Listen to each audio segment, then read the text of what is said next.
Right, so Adobe Illustrator, anyone who's not used it before, which is probably most of you, if not all of you, need to start off, we don't have anything to work on, so we need to start off by creating ourselves an artboard.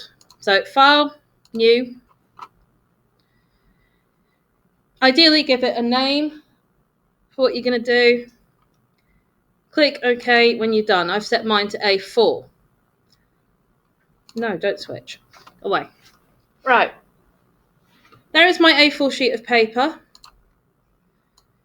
sitting there quite happily. Now, Adobe Illustrator, you can colour outside of the page on this grey bit. And it won't complain at you, it won't grouch at you, it actually won't care. And when you save the picture and export it, it will automatically cut off anything outside of that white box. So the white box is what you see. The grey area is a fall off. So what we're going to start with, putting a square into our screen. There's a fill colour, which is the filled in box, and there's a stroke colour, which is an outline. Don't want an outline because this is going to be our sky. And then you can double click it, and let's pick up a nice wintry blue sky-ish colour. Click and drag to do your box, fairly straightforward. When you let go, that will fill your box in. Fairly straightforward, that bit. Next is the hard part, because next we are going to use the pen tool. We're going to make sure we've deselected our box first, and then we're going to start putting in some snow in the distance. Pen tool, you click and release to set your first anchor point. So that's your first edit point. You then move the mouse and click and drag to create a curve. So click and release for the first point, click and drag to create a nice curvy shape for snow. Don't worry if it does that, because you're going to go down around the bottom and then back up to your first anchor point to close the path off. So there is my first bit of snow. Changing to my select tool to click off, because any changes that I make while I've got a shape selected will change that shape. So if I change the colour with that white bit there, or that off-white there, it would change that unless I've deselected it in the first place. So let's get something slightly lighter for snow as we're coming a bit nearer. Grab my pen tool again, and I'm just going to start somewhere. Then I'm going to click and drag my way around, and this gives me my second layer of snow. Cool. Select off that. I'm going to grab my pen tool again. Now I'm going to go for white, and just across the bottom here, I'm just going to have my last layer of snow, which you probably won't see the difference in very well there. Why are there 3 layers?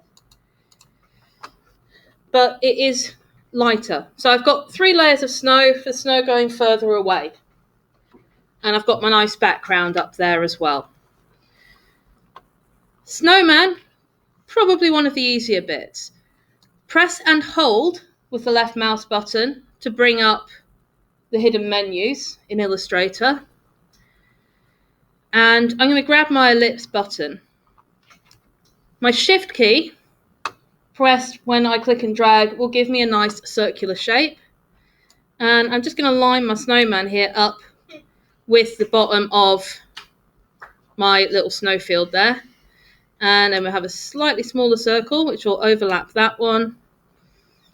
And we'll have a slightly smaller circle for its head. So there we go. I've got a 3-circle snowman. Now that's really hard to see, actually. So I'm just going to darken this out. So I've clicked on the one that I'm going to darken. And we're going to darken this out slightly so we can see our snow better. And we'll just go slightly darker as well. There we go. So now we can see our white snow a little bit better. Going back to our ellipse tool, And this time I'm going to go for black. And I'm going to use my shift key again. And let's give our snowman some little black buttons for some coal. And we'll have some black eyes in there. There we go. And then because the nose would be a carrot, and looking at a carrot head on, it would actually just be a circle. I'm just going to come in here, use this tool, and grab some sort of, that looks vaguely carroty. It looks like red. On that screen, it's not on this one. And I'm just going to go back to my ellipse tool, and there we go. He's probably going to look slightly surprised, but he has a nose. There we go. Yay! Switching back to my black again, let's give him a top hat. I don't know why we're having a top hat. Yeah, why not? But let's give him a top hat. Now, I'm not going to hold the shift key this time, because what I want is for it to be It looks like a halo. an ellipse shape. Like a halo. I'm going to grab a rectangle shape for the top of my hat, and I'm just going to overlap them, and they will blend into each other. There we go. My snowman now has a hat. Cool.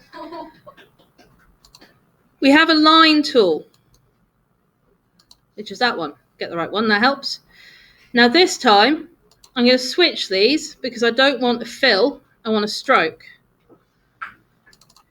Double click on there, grab a brown colour. Now brown on the computer is actually dark orange. Technically speaking, there is no such colour as brown on a computer. Dark orange, however, does a very good replication of looking brown. So there is my dark orange. And I'm going to click and put a line over there. And when I deselect it, there is my line. And we'll have another line that goes there. And we'll do another line that comes back there. And lines over there. Let's just bring that one in. And that one in. There we go. He's got some arms now. Now, my sky is looking a little bit bland. This is a bit that you all are going to like. Somewhere down here, where have they hidden it? There it is. There is a symbol sprayer tool. We're going to click on that. And over here, we have symbols. Now, it does just give you this little bit here. But there is a drop-down option. So I'm going to come in here and I'm going to go to Tiki for this. And that will give you a pop-up. What this pop-up has at the bottom that this box doesn't have are these arrows, which allow you to navigate through all of the symbols that are preset for you to use. So there's quite a lot of them in there. But the one I am looking for, is it in this one? It's in this one. There we go. I am looking for the sun. I'm just going to come over here and I'm going to click once. There is my sun. Going to grab my selection tool over the corner. I'm going to press a shift key to keep it the same size. There is my sun in there. And I might want to put some trees in here. So let's grab my symbol sprayer and we'll just have a couple of small trees off in the distance there. Oops, that one's floating. Hang on. We don't want floating trees. Floating trees are bad. There's some trees.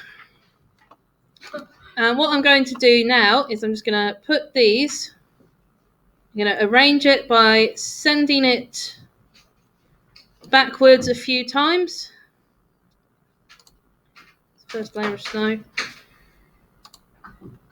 Oh, I've got to go past all.